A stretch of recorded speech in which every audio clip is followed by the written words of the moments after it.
The winter blues are a real thing for a lot of folks, and nutrition has a lot to do with this seasonal depression, especially when it comes to a deficiency of vitamin D. And this morning, nutritionist Morgan LaBelle with Heal You is here to share with us more about beating those winter blues. Good morning, Morgan. Hi, good morning. Winter blues, I think it affects everybody at some point in their life. Oh yes, for sure. And another word for winter blues, like you mentioned before, is seasonal affective disorder. Right. So that's just where you feel a little bit down and less energy, feeling a little bit more depressed during the winter time. And I think it affects most people. I mean, see most of my clients too, I think most people can agree that you feel a little bit down in the winter. You really do. I mean, Yeah. and it's lack of vitamin D has been connected with SAD, or seasonal affective disorder. Talk to us about that correlation between the two. Yeah, research has proven a link between vitamin D deficiency and increased risk of SAD, or seasonal affective disorder. And that's because vitamin D, it's a fat-soluble vitamin that we can get through some foods, but it's not in a lot of foods. We also get it through sunlight, and it plays a really important role in serotonin production and release.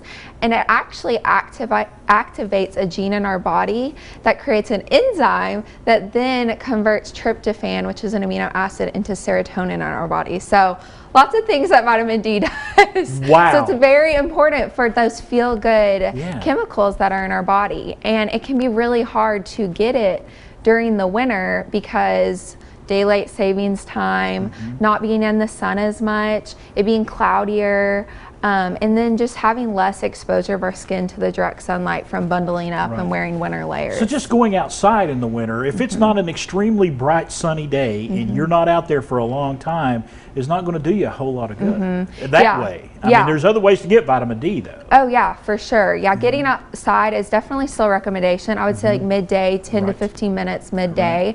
But a lot of people can't do that with their work schedule.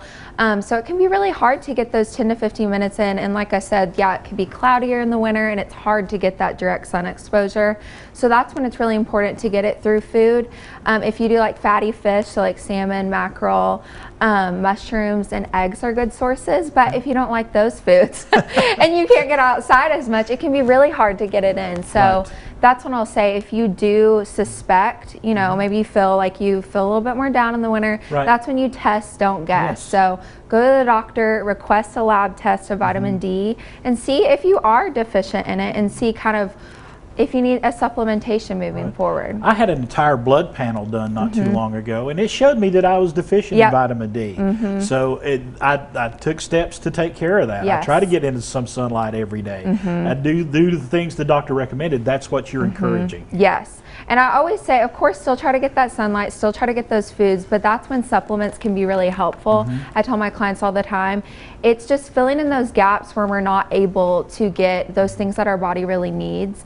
So vitamin D supplementation is one that can be really helpful for individuals where they do notice that low level when they get that lab panel back. And vitamin D is not the only nutrient you need to take, make sure that you're getting plenty of, because there could be other issues as well. Oh yeah, for sure. Vitamin D is one of the ones that's really important for serotonin, but there's cofactors in the conversion of vitamin D in our body, like magnesium is a cofactor. So really just getting a well-rounded diet can be really helpful. And all of those different, you know, healthy foods contribute to a healthy mood too. So I would say tons of different nutrients play into our mental health and mood in the winter. So definitely trying to get that checked if you feel like you are prone to vitamin D deficiency. Morgan LaBelle, thank you so much. We learned a lot here. Thank you so much. Heal You and Morgan LaBelle, they got great information for you. We got that website right there at the bottom of the screen. We'll be back with more Daytime coming up in just a few moments.